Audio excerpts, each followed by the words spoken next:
There's not a single aspect of the spiritual life in which we must not be working on in some degree if we're not going to attain perfection. Either you're moving upstream in the spiritual life or you're floating downstream.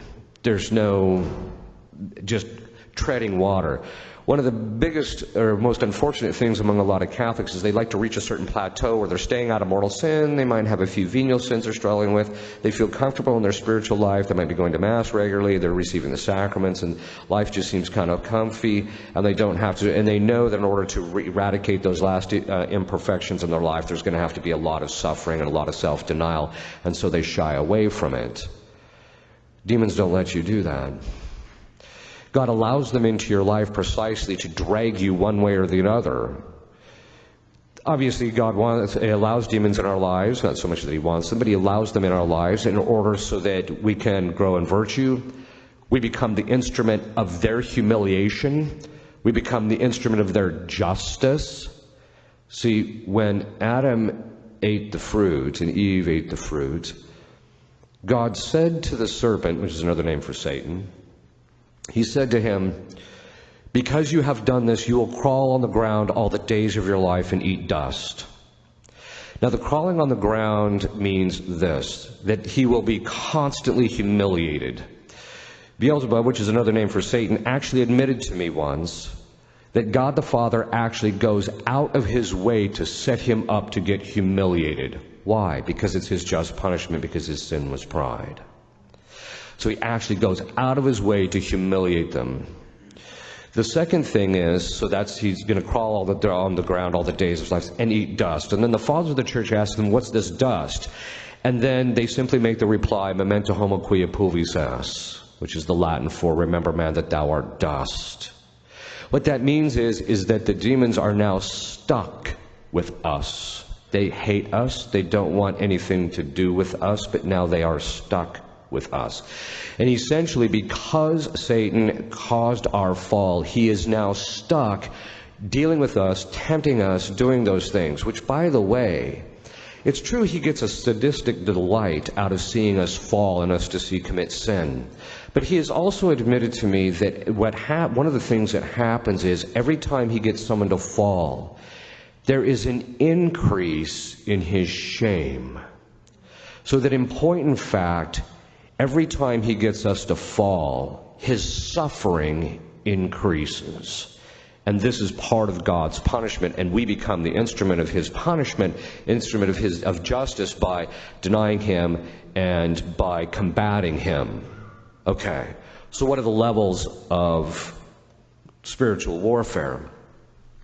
Well, the most elementary level is ordinary temptation. All of us suffer from it. And ordinary temptation essentially occurs in this way. The demons actually can introduce into our imagination images. Now, they can't create images of things that we've never seen before. They can take parts of those things in our memory and put them together in order to create different images. But they can't say, as St. Thomas says, they can't make a blind man see color or imagine color. They have to use something that's already there. This is one of the reasons why I tell people never, under any circumstance whatsoever, under whatever, to ever view any pornography, aside from the fact that some of it's being cursed now. The fact of the matter is that once you view it, that material, even if you ask for the grace of forgetfulness, God permitting, the demons can use it. The demons are on a very, very short leash. They can literally do absolutely nothing that God does not permit. And by that I mean everything from the degree of the temptation to the kind of the temptation. This applies to all forms of diabolic influence. They cannot do anything that God does not determine. The first time I came across it was this case of this woman who was possessed. The demon was possessing the woman's lower back, and because they usually possess a part of it. So I said to the demon, I commanded the demon, "Why are you possessing the lower part of the back?" And he just says to me, "I don't know."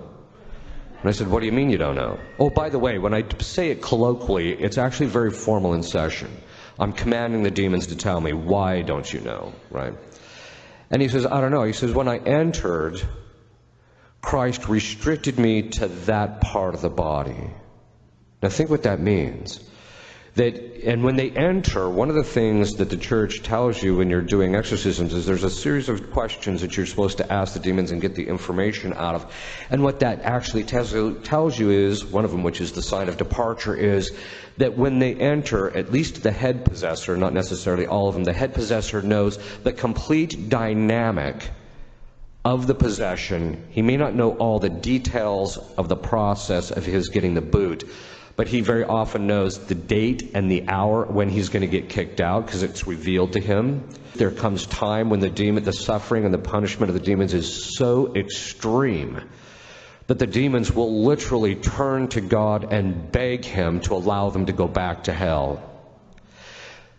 And he's silence. Returns silence to them because he doesn't hear their prayers. So why am I going into this? It's very simple. You have to realize that God uses the demons like any other instrument. The demons will even admit they are slaves of Christ. Slaves of Christ. In fact, every one of us is a slave of Jesus Christ. There's only one question, there's only one dividing line, and that is, are you willingly a slave of His or not? That's the only question. In their case, they're not. Now, that being the case, what that means is that they are forbidden to tell the information. Okay.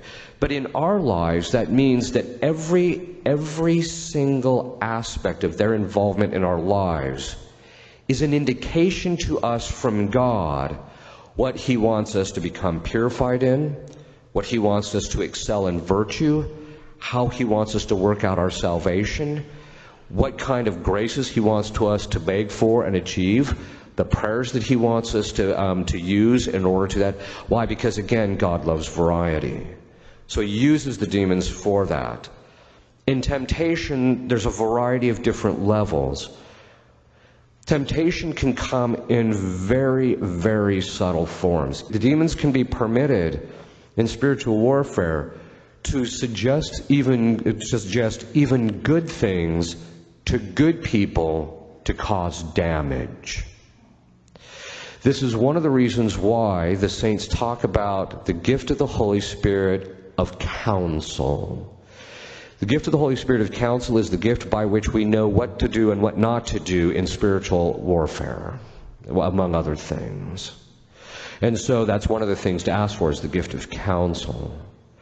But it also means that there has to be a certain humility on our part to realize that, look, sometimes you're just going to be used as the dope in this particular situation, and you just have to have a certain level of humility to realize that demons can put even good ideas in your head. They can very often start out very subtly. In fact, Beelzebub's tendency of temptation, his structure of temptation is identical to his nature. How he manifests in possession is identical to his temptation. He starts out subtly, he ramps it up, he then opens it up widely. So usually a person will, in the temptation process, they'll start thinking about something that's innocuous. Before the next thing you know, he suggests the turn to something impure because he's the demon of impurity. And then what he's looking for, which is the same thing he's looking for in the section, once he comes out strong and boldly, he's looking for your reaction of fear.